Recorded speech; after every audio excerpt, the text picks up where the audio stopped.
Most students in our area begin to head back to school this week. Some teachers all across the country are saying they are not assigning homework. It's been a very interesting debate, and our Chris Conohan is here with a look at how teachers at one local school district say they are de-emphasizing homework. Yeah, Eric and Susan, you know, we all remember those long nights at the kitchen table, knocking out myriad homework assignments.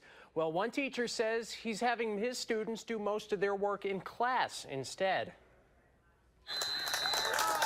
As Rachel Howard's son, Tavon, number 65, begins freshman football at Verona, it also means he's beginning his freshman year of high school. And for ages, students like Tavon have had to balance after-school activities like football with getting homework done. I believe that the homework is good. You need homework to be able to get educated. But one local district, like many across the country, is rethinking homework. Sometimes it's just frustration for the sake of task completion. Chris Conohan is a fifth-grade teacher at Kromrey Middle School in Middleton.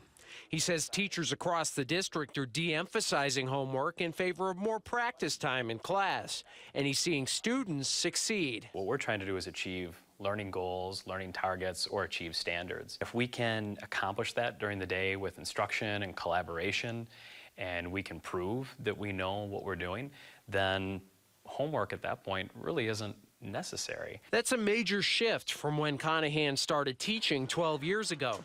He says those days he, like most teachers, would spend up to 90% of his time talking in front of the class and having students practice at home. Now, you know, we try to keep our lessons to about 7 to 8 minutes in a 50-minute class, and the rest of the time is students working, students collaborating. Meaning fewer, if any, assignments to take home. While some teachers are making national headlines for instituting a no homework policy, Conohan isn't, saying every now and then it can benefit some students. A benefit Rachel Howard says her son appreciates. Anything that you want to teach him, he wants to learn. Conohan says he's seen the changes to his district's homework philosophy really start to take hold over the past 5 or 6 years. We talked to Madison Metropolitan School District Superintendent Jennifer Cheatham today on News 3 this morning after a parent asked if Madison schools would implement a no homework policy for elementary schoolers. She says not as of now. We're shooting for a more well-rounded skill set.